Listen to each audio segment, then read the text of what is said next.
Jede Person, die vollständig gegen das Coronavirus geimpft ist, kann einen digitalen Impfpass bekommen. Auf diese Weise wird der Impfschutz mit dem Smartphone nachgewiesen.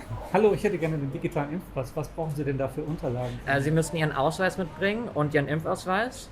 Dann können wir hier Ihren Namen und Ihr Geburtsdatum aufnehmen und halt wann die Impfungen stattgefunden haben. Und dann kriegen Sie von uns eine PDF-Datei ausgedruckt oder Sie können den QR-Code gleich abscannen für die App. Haben Sie Ihren Impfpass dabei und Ihren Ausweis? Ja, ich beides.